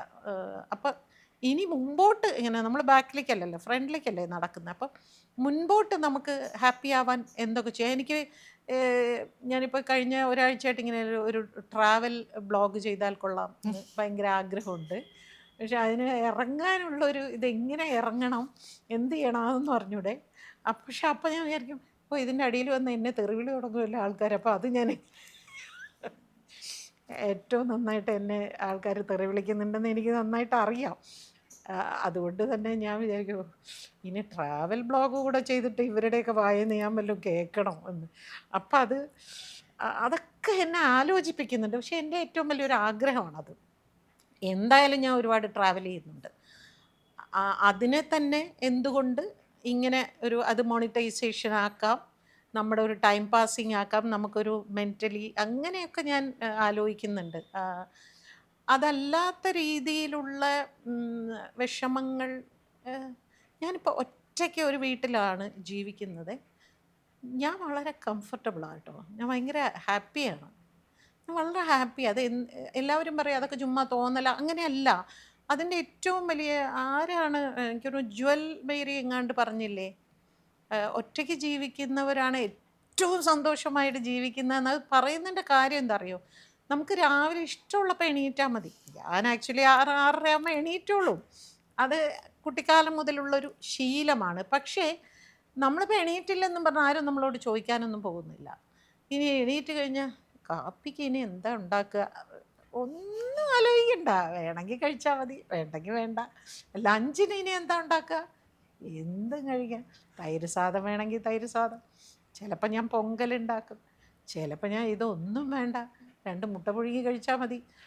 ഇതൊക്കെ ഈ ഒറ്റയ്ക്ക് ജീവിക്കുമ്പോഴുള്ള ഒരു കംഫർട്ടാണ്. കേട്ടിട്ട് ചിലവർക്ക് ഒറ്റയ്ക്ക് ജീവിക്കണം എന്നുള്ള കൊതി ഉണ്ടാക്കാൻ വേണ്ടി പറയുന്നതല്ല, വന്നു പോകും. നേരത്തെ പറഞ്ഞ മാതിരി ലൈഫിൽ പല വിധത്തിലുള്ള ഡിപ്രസ്ഡ് സിറ്റുവേഷനിൽ കൂടി പോകുന്ന, അല്ലെങ്കിൽ പല രീതിയിലുള്ള വിഷമങ്ങൾ അനുഭവിക്കുന്ന ഒരുപാട് സ്ത്രീകളെ എനിക്കറിയാം. പക്ഷേ അവർ തന്നെ പറയാറുണ്ട് ഇതിൽ നിന്ന് പുറത്തേക്ക് വരാൻ എനിക്ക് പറ്റില്ല. നമുക്ക് മറ്റൊരാളുടെ മനസ്സിനകത്ത് കയറി അഭിപ്രായം പറയാനോ അല്ലെങ്കിൽ മറ്റൊരാളുടെ ജീവിതത്തിൽ കയറി അഭിപ്രായം പറയാനോ നമുക്ക് ഒരു റൈറ്റും ഇല്ല. എൻ്റെ ലൈഫിൽ എനിക്ക് എന്ത് ഡിസിഷൻ വേണമെങ്കിലും എടുക്കാം. എനിക്ക് എന്നോട് പറയാം, ഭാഗ്യലക്ഷ്മി നീ ഇങ്ങനെ ചെയ്യരുത്, നീ ഇങ്ങനെ ചിന്തിക്കരുത് എന്ന് എനിക്ക് എന്നോട് പറയാം. വേറൊരാളോട് എനിക്കിങ്ങനെ ഇങ്ങനെ നിങ്ങൾ എന്തുകൊണ്ട് എന്നോട് അങ്ങനെ പറഞ്ഞില്ല. പണ്ട് എനിക്ക് അങ്ങനെ ഒരു സ്വഭാവം ഉണ്ടായിരുന്നു. ഒരിക്കൽ ഞാൻ മോനോട് ഇങ്ങനെ ചോദിച്ചു, നിനക്ക് എന്നോട് ഇങ്ങനെ പറയായിരുന്നില്ലേ ഞാനിങ്ങനെ പറഞ്ഞപ്പോൾ. ഇങ്ങനെ പറയാൻ പറ്റുന്നേ? അമ്മ വേറെ ആളും ഞാൻ വേറെ ആളും അല്ലേ? അമ്മയുടെ ആ വാക്കുകൾ എനിക്ക് എങ്ങനെ വരും? എനിക്ക് എൻ്റെ വാക്കില്ല. അത് കറക്റ്റാണല്ലോ. സോ അമ്മയും മക്കളുമാണെങ്കിൽ പോലും അഭിപ്രായങ്ങളിൽ വളരെ വ്യത്യാസം ഉണ്ടാവും. അത് നമ്മൾ തിരിച്ചറിയുക എന്നുള്ളതാണ്. അത് ചിലവർക്കത് താങ്ങാൻ പറ്റില്ല. ഭയങ്കര എനിക്കൊക്കെ ഹേർട്ടഡ് ആയിട്ടുള്ള വീട്ടിലെ കോൺവെർസേഷനിൽ തന്നെ അങ്ങനെ ഉണ്ടാവാറുണ്ട്. ഇപ്പം കുട്ടികളോട് സംസാരിക്കുമ്പോൾ തന്നെ ചില സമയത്ത് നമ്മൾ ഒരമ്മയായി നിന്നിട്ടായിരിക്കും അവരോട് സംസാരിക്കുന്നത്. അവർ പക്ഷേ ഇന്നത്തെ ന്യൂജൻ ആയിട്ടായിരിക്കും നമ്മളോട് സംസാരിക്കണം. മകൻ എന്നുള്ള ആ റിലേഷൻഷിപ്പിനേക്കാൾ ജനറേഷൻ്റെ ഗ്യാപ്പിൽ നിന്നായിരിക്കും അവർ സംസാരിക്കണം. അപ്പം നമുക്ക് ഭയങ്കര ഷോക്കിങ്, ഇങ്ങനെ പറയാൻ പറ്റിയെന്ന്. അപ്പം അത് കുറേ കഴിയുമ്പോൾ അത് പുതിയ കുട്ടികളുടെ അല്ല, സാരമില്ല, അങ്ങനെ എടുത്ത് പോകാൻ ഞാൻ പഠിച്ചു. അപ്പോൾ എനിക്ക് എന്ത് പറ്റി, ഞാൻ വളരെ വളരെ കംഫർട്ടബിളാണ്. പണ്ട് ഞാൻ ഭയങ്കരമായിട്ട് വയലൻ്റ് ആവുമായിരുന്നു. നന്നായിട്ട് ഷൗട്ട് ചെയ്യുക, കുട്ടികളോടൊക്കെ ഭയങ്കരമായിട്ട് ദേഷ്യപ്പെടുകയൊക്കെ. ഞാനൊന്നുമില്ല, ഞാൻ ഭയങ്കര കാമായി ഇപ്പോൾ. ഞാൻ അങ്ങനെ ഒന്നും, എന്നോട് ഫ്രണ്ട്സും കുട്ടികളൊക്കെ പറഞ്ഞു ഭയങ്കര കാമായല്ലോ, എന്ത് പറ്റി? നമ്മളുടെ പ്രായം അല്ലെങ്കിൽ നമ്മളുടെ അനുഭവം നമ്മളെ പതുക്കെ പതുക്കെ പതുക്കെ പതുക്കെ ഒരു സാത്വികതയിലേക്ക് കൊണ്ടുവരുന്നതാണെന്ന് എനിക്ക് തോന്നിയിട്ടുണ്ട്. ചേച്ചി ഓട്ടോബയോഗ്രഫി സ്വരഭേദങ്ങളിൽ ഒരു ഓർഫനേജിലുണ്ടായിരുന്ന ഒരു കാലഘട്ടത്തെക്കുറിച്ച് പറഞ്ഞിട്ടുണ്ട്. അപ്പോൾ ആ ഒരു കാലഘട്ടം അവിടെ താമസിച്ചത്, ചിലർ പറയുമല്ലോ എന്നെ തീയിൽ കുരുത്തത് വെയിലത്ത് വാടത്തില്ല, എൻ്റെ ആ സാഹചര്യങ്ങളാണ് എന്നെ ഞാനാക്കി മാറ്റിയത്. പക്ഷെ ചില ആളുകൾക്ക് ആ സാഹചര്യത്തെക്കുറിച്ച് ആലോചിക്കുമ്പോൾ, ഞാൻ കടന്നു വന്ന ചില പെയിനിക്കൂടെയൊക്കെ എനിക്ക് ആലോചിക്കുമ്പോൾ എനിക്കതിൽ നിന്നൊന്നുമല്ല, എനിക്ക് ഭയങ്കര സങ്കടം, റിസെൻമെൻറ്റ് വരാറുണ്ട്, ദേഷ്യം, വെറുപ്പൊക്കെ ചില കാലഘട്ടങ്ങളെക്കുറിച്ച് വരാറുണ്ട്. അപ്പോൾ ആ ഒരു കാലഘട്ടം ആലോചിക്കുമ്പോൾ ശരിക്കും ചേച്ചിയുടെ മനസ്സിലേക്ക് വരുന്നത് അതിൽ നിന്ന് ഉണ്ടായ ഒരു പോസിറ്റിവിറ്റിയാണോ അതോ അതിൻ്റെ ഒരു ബൈ പ്രോഡക്റ്റായി വന്ന ദേഷ്യം, വാശി, അങ്ങനെ എന്തെങ്കിലുമൊക്കെയാണോ? ടു ബി ഫ്രാങ്ക്, എനിക്ക് ഈ പുസ്തകം എഴുതിയതോടുകൂടി അത് പോയി. അത് നമ്മൾ കളഞ്ഞു. മനസ്സിലിങ്ങനെ കെട്ടിക്കിടക്കുകയായിരുന്നു, ഒരു ഡസ്റ്റ്ബിന്നകത്ത് കിടക്കുന്ന പോലെ. അതൊരു ഭയങ്കര പെയിൻ തന്നെ ആയിരുന്നു. കുറേ കാലം ആ പെയിൻ ഉണ്ടായിരുന്നു. പിന്നെ ഈ കല്യാണം കഴിഞ്ഞ് വന്നപ്പോഴും നമ്മൾ ഓരോരോ സങ്കടങ്ങളോ ആഗ്രഹങ്ങളോ ഒക്കെ പറയുമ്പോഴും അതിനെ ഇഗ്നോർ ചെയ്യുക, ഡോണ്ട് കെയർ എന്നുള്ള രീതിയിൽ ബിഹേവ് ചെയ്യുമ്പോൾ നമ്മൾ അപ്പോൾ തോന്നും നമുക്ക് ആരും ഇല്ലാത്തത് കൊണ്ടാണ്, നമ്മൾ ഓർഫണേജിൽ നിന്ന് വന്നത്, ഇങ്ങനെയൊക്കെ തോന്നും. എൻ്റെ വിചാരം ഈ നമ്മൾ കല്യാണം കഴിക്കുന്ന ആളുടെ അടുത്ത് സത്യസന്ധമായിരിക്കണം എന്ന് പറഞ്ഞു പുള്ളിയുടെ അടുത്ത് ആദ്യമേ ഓർഫണേജിൽ അങ്ങനെയൊന്നും പറയാൻ പാടില്ലായിരുന്നു. അത് പറയാതിരുന്നാൽ മതിയായിരുന്നു. അപ്പോൾ പുള്ളി ആദ്യമേ വിചാരിച്ചു ഇതൊരു അനാഥ പെണ്ണാണ്, ഇതിനെ എങ്ങനെ വേണമെങ്കിൽ ഇട്ട് തട്ടിക്കളിക്കാമെന്ന്. അപ്പോൾ എനിക്ക് തോന്നി അയ്യോ ഇത് പറയണ്ടായിരുന്നു. അമ്മ മരിച്ചു, അമ്മയുടെ സിസ്റ്റേഴ്സ് എന്നെ വളർത്തി, ദാറ്റ്സ് ഓൾ. അങ്ങനെ പറഞ്ഞാൽ മതിയായിരുന്നു, എന്തിനാണ് ഇത് പറയാൻ പോയത്? അപ്പം അത് അഡ്വാൻറ്റേജായിട്ട് പുള്ളി അങ്ങനെ, പുള്ളിയുടെ വിചാരം എനിക്ക് പുള്ളി ഒരു ലൈഫ് തന്നു എന്നാണ്.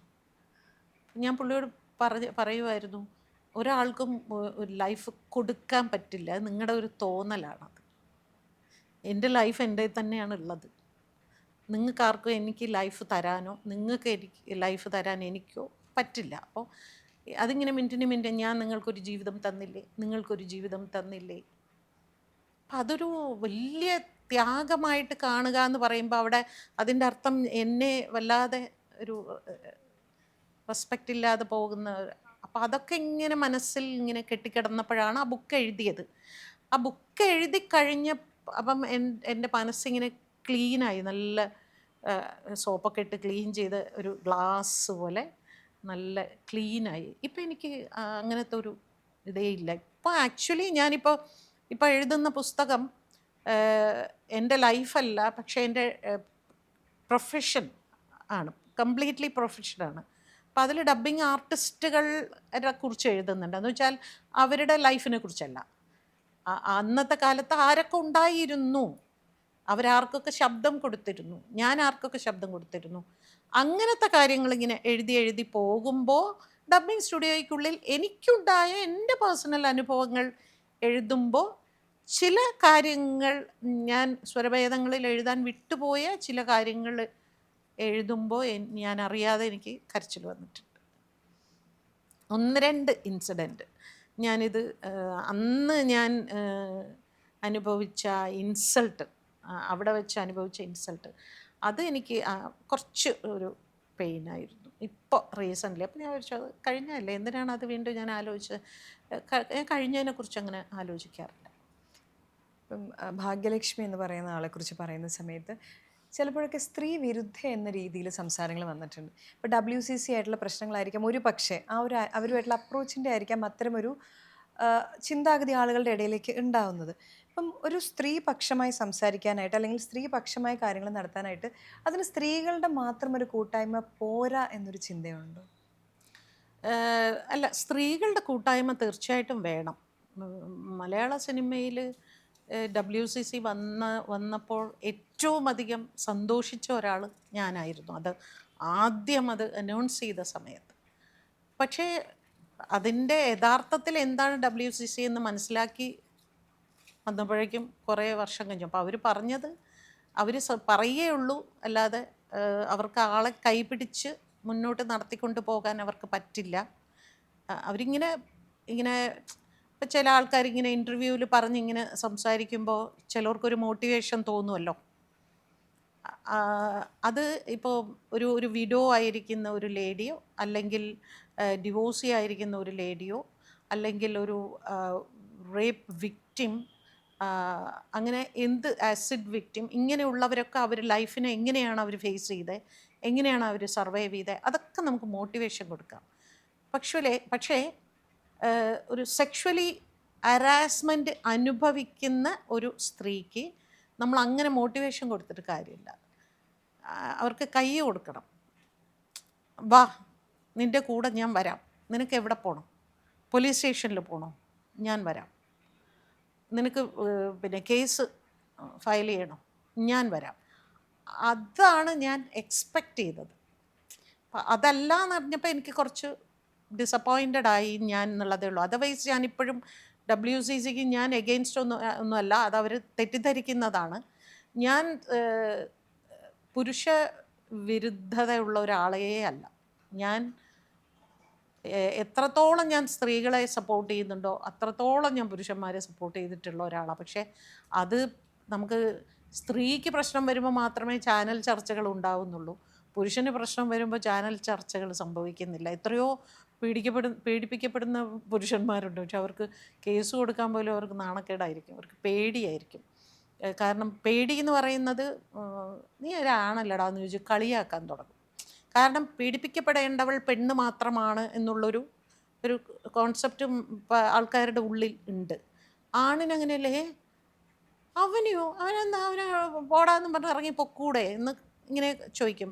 പെണ്ണിനോടല്ല, നീ എന്തിനാ ഒറ്റയ്ക്ക് പോയത്, ഇങ്ങനെയൊക്കെ പെണ്ണിനോട് ചോദിക്കും. അപ്പോൾ എൻ്റെ വീട്ടിൽ ഹസ്ബൻഡും വൈഫുമായിട്ട് വന്നിട്ടുള്ള ചില എല്ലാം ഒന്നുമല്ല, 2-3 ഫാമിലിയിൽ ഞാൻ കണ്ടിട്ടുണ്ട്. സംസാരിച്ച് വരുമ്പോൾ നമുക്ക് തോന്നും കംപ്ലീറ്റ്ലി സ്ത്രീയുടെ ഭാഗത്താണ് മിസ്റ്റേക്ക് എന്ന് എനിക്ക് തോന്നിയിട്ടുണ്ട്. അപ്പം നമുക്ക് ആ പുരുഷനെ പ്രൊട്ടക്റ്റ് ചെയ്യേണ്ടി വന്നിട്ടുണ്ട്. എത്രയോ പേരെ ഞാൻ അങ്ങനെ ഹെൽപ്പ് ചെയ്തിട്ടുണ്ട്. സോ ഞാൻ അതേസമയം നമ്മുടെ ഇൻഡസ്ട്രിയിൽ തന്നെ ദയമ കമ്മിറ്റി റിപ്പോർട്ട് പുറത്തു വന്നപ്പോൾ തന്നെ അതിൽ വന്ന എല്ലാം ഒന്നും സത്യമായ കാര്യങ്ങളൊന്നുമല്ല. കുറേ സ്ത്രീകളുടെ ആരോപണങ്ങൾ, മാനിപ്പുലേഷൻ ഉണ്ട്. പക്ഷെ നമ്മൾ സ്ത്രീപക്ഷത്ത് നിൽക്കുന്നു എന്ന് കരുതി സ്ത്രീ തെറ്റ് ചെയ്താലും നമ്മൾ അതിനെ സപ്പോർട്ട് ചെയ്യണം എന്ന് പറയുന്നതിനോട്, അങ്ങനെ ഒരു ഗ്രൂപ്പിനോട് എനിക്ക് യോജിപ്പില്ല. അങ്ങനെ എന്തായാലും ഞാൻ സ്ത്രീയുടെ കൂടെയാണ്, അങ്ങനെയില്ല. പിന്നെ ഈ ശബ്ദം, നമ്മൾ ഒരു ശബ്ദം കൊണ്ട് തിരിച്ചറിയപ്പെടുക എന്ന് പറയുന്നത് ഒരു വരവുമാണ്, ഒരു ശാപവുമാണ്. അതായത് പിന്നെ നടി വരുന്നു, ആ നടിയുടെ ശബ്ദം, ഇപ്പോൾ ശോഭനയുടെ ശബ്ദമാണെങ്കിൽ രജിസ്റ്റേർഡ് ആണ്, ഭാഗ്യലക്ഷ്മിയുടെ ശബ്ദമാണ് അവിടെ പോകുന്നതെന്ന് പറഞ്ഞ് അങ്ങനെ ഇന്ന ആർട്ടിസ്റ്റുകൾക്ക് ശബ്ദമുണ്ട്. ആ ശബ്ദം കേൾക്കുമ്പോൾ അറിയാം, ഏറ്റവും ആദ്യം കേൾക്കുമ്പോൾ അറിയില്ല, രണ്ടാമത്തെ തവണ വരുമ്പോൾ ഇത് ഇന്നയാളുടെ ആണ്. അങ്ങനെ ഒരാളുമായിട്ട് ഐഡൻറ്റിഫൈ ചെയ്ത് കഴിയുമ്പോൾ മറ്റുള്ള ആളുകൾക്ക് ഡബ് ചെയ്യുന്ന സമയത്ത് അതൊരു പ്രശ്നമായിട്ട് എന്തെങ്കിലും വന്നിട്ടുണ്ടോ? ഇന്നയാളുടെ ഇതായിട്ട് രജിസ്റ്റേർഡ് ആയി, ഇനി ഇത് പറ്റത്തില്ല, അങ്ങനത്തെ കുറച്ചൊക്കെ മാറ്റം വരുത്തും. ശോഭനയ്ക്ക് എടുക്കുന്ന ഒരു ടോൺ ആയിരിക്കില്ല ഉർവശിക്ക് എടുക്കുന്നതായിരിക്കില്ല രേവതിക്ക് എടുക്കുന്ന വേറെ. അങ്ങനെ കുറച്ചൊക്കെ നമ്മൾ ഈ ഡയലോഗ് പ്രസൻറ്റേഷനിൽ കുറേ മാറ്റം വരുത്തും. അങ്ങനെയൊക്കെ നമ്മൾ ചെയ്യും. പക്ഷെ അടിസ്ഥാനപരമായിട്ട് എനിക്ക് ഭയങ്കര ഒരു ഇൻഫീരിയോറിറ്റി കോംപ്ലക്സ് എപ്പോഴും തോന്നാറുണ്ട്. ഇപ്പോൾ 2 ഹീറോയിന് വോയിസ് കൊടുത്തിട്ടുള്ള സിനിമകൾ കാണുമ്പോൾ അവിടെ എൻ്റെ ശബ്ദം, ഇവിടെ എൻ്റെ ശബ്ദം. അപ്പോൾ പണ്ട് ഫാസിൽ സാർ എന്നോട് പറയുമായിരുന്നു, ഭയങ്കര ബോറടിക്കുന്നു കേട്ടോ തൻ്റെ ശബ്ദം എന്ന്. പച്ചയ്ക്കാണ് എൻ്റെ മുഖത്ത് നോക്കി ആദ്യം പറഞ്ഞത്. അന്ന് ഞാൻ ആകാശവാണിയിൽ നാടകം ചെയ്യുന്നുണ്ട്, സീരിയൽ ഡബ് ചെയ്യുന്നുണ്ട്, സിനിമയും ചെയ്യുന്നുണ്ട്. അപ്പോൾ പച്ചയ്ക്ക് എൻ്റെ അമ്മയെ എവിടെ നോക്കിയാലും തൻ്റെ ശബ്ദം എന്തെങ്കിലും ഒന്ന് വേണ്ടെന്ന് വെക്കുക. അങ്ങനെയാണ് പിന്നെ സീരിയൽ ഞാൻ വേണ്ടെന്ന് വെച്ചത്. റീസെൻ്റ്ലി സത്യേട്ടൻ എന്നോട് ഇങ്ങനെ പറഞ്ഞിരുന്നു, ഈ ചാനൽ ഡിബേറ്റിലൊക്കെ പോയിരിക്കുകയും വ്യക്തമായ നിലപാടുകൾ അതൊക്കെ വേണം, നമുക്ക് അത്തരം സാമൂഹിക പ്രതിബദ്ധതയൊക്കെ വേണം. അത് ചെയ്യരുത് എന്ന് എനിക്ക് പറയാൻ ഒരിക്കലും പറ്റില്ല. പക്ഷേ അതുകൊണ്ട് എന്ത് പറ്റിയെന്ന് വെച്ചാൽ ഭയങ്കരമായിട്ട് ഇങ്ങനെ എക്സ്പോസ്ഡ് ആയിപ്പോയി വോയിസ്. അപ്പോൾ നമ്മൾ ഭാഗ്യലക്ഷ്മി വിളിക്കണോ അങ്ങനെ ഒരു സംശയത്തിലേക്ക് വന്നപ്പോൾ എന്നെ വേണ്ട എന്ന് പറയുന്നതിനേക്കാളും ഞാൻ വേണ്ട എന്ന് പറഞ്ഞാൽ എനിക്ക് കുറച്ച് സമാധാനം ഉണ്ടല്ലോ. എന്നെ അല്ലല്ലോ ഒരു പുറന്തള്ളിയത്, ഞാനല്ലേ. അപ്പോൾ എൻ്റെ ഒരു സമാധാനത്തിന് വേണ്ടി ഞാൻ പറയാറുണ്ട്, നിങ്ങൾ വേറെ ആരെങ്കിലും വിളിക്കൂ കേട്ടോ, അതാണ് നല്ലത്. അങ്ങനെ ഞാനായിട്ട് തന്നെ പലതും അവോയ്ഡ് ചെയ്യാറുണ്ട്. ചേച്ചി ഒരുപാട് കാലം കാണാൻ ആഗ്രഹിച്ച, പ്രത്യേകിച്ച് ഞാൻ ഈ ശബ്ദം കൊണ്ട് ജീവിക്കുന്ന ഒരു ജീവി ആയതുകൊണ്ട് തന്നെ വളരെ ചെറുതായിരിക്കുമ്പോൾ തൊട്ട് ഒത്തിരി ബഹുമാനം തോന്നിയ, ആരാധന തോന്നിയ ഒരു വ്യക്തിത്വമാണ്. Thank you so much for your time. Thank you. ഞാൻ ഈ എപ്പോഴും പലർക്കും ഇൻ്റർവ്യൂ കൊടുത്താൽ പിന്നെ നമ്മൾ ഈ പറഞ്ഞ് എന്നെ ഇങ്ങനെ പറഞ്ഞുകൊണ്ടിരിക്കേണ്ടി വരും. അപ്പോൾ ഒരു ലോങ് ഗ്യാപ്പ് കഴിഞ്ഞ് ഒരു ഇൻ്റർവ്യൂ കൊടുക്കുമ്പോൾ നമുക്ക് കുറച്ച് കാര്യങ്ങൾ പറയാനുണ്ടാകും. പിന്നെ ഈ പറഞ്ഞ മാതിരി നമുക്കൊരു മൂഡും ഒക്കെ വേണമല്ലോ. ഇപ്പം അങ്ങനെ സംസാരിക്കാമെന്ന് തോന്നി. അങ്ങനെ thank you so much. Thank you ചേച്ചി. ഇവിടെ ഇങ്ങനെ വെറുതെ ഇരിക്കാണ്ടെന്തെങ്കിലും പഠിക്കാൻ പോയാലോ എന്ന് ആലോചിക്കായിരുന്നു. മോളെ അതിനൊക്കെ പോയാൽ നിനക്ക് ഇപ്പോഴുള്ള ഫ്രീ ടൈമും കൂടി ഇല്ലാണ്ടാവേ. ഫ്രീ ആണോ? ഫ്രീ ആണെങ്കിലേ മോളെ തെങ്ങുമ്പോ കയറിയിട്ട് തേങ്ങ ഇട്ട് തരുമോ? ഫ്രീ ആവുമ്പോ മതി. മോളെ ഫ്രീ ടൈമിൽ ഇതൊക്കെ ചെയ്യാനാണോ ആഗ്രഹിച്ചത്? എന്നാ ഫോൺ എടുക്കൂ, എൻട്രി ആപ്പ് ഇൻസ്റ്റാൾ ചെയ്യൂ. ജീവിതത്തിന്റെ വിധി മാറാൻ ഒരു എൻട്രി മതി.